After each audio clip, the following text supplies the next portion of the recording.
Magandang morning mga kalalabs. Ito ang aking palalabs. Namimili ng kanyang baby. Ayan, magkakaroon kami ng bagong kapamilya. Wow! Papangalan namin ay si Dandandan. Pinuntahan ng isang araw at binalikan kinabukasan. At ayan na nga ulit. Kasi approved na ang kanyang loan. So, iti-take out na niya ang kanyang bagong baby. Walaan niyo kung anong pangalan ng aming baby?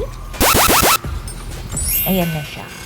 Siyempre, orange. Kasi terno siya sa baby Ivy namin.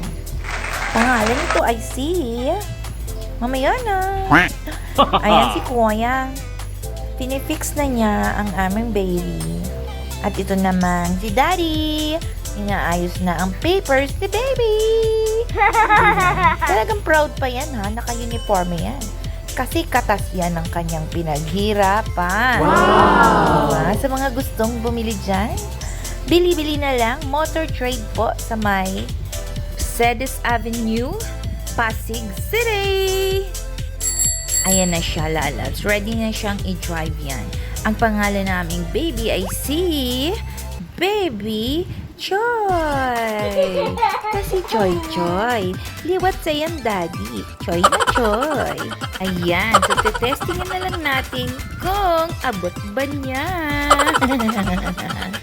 Tingnan nga natin kung cute na cute ang Daddy sa pagsakay dyan. Sakay nga. Sakay. Abot mo ba? Uy, abot. Uy. Abot naman pala talaga. Oh, pak. Okay.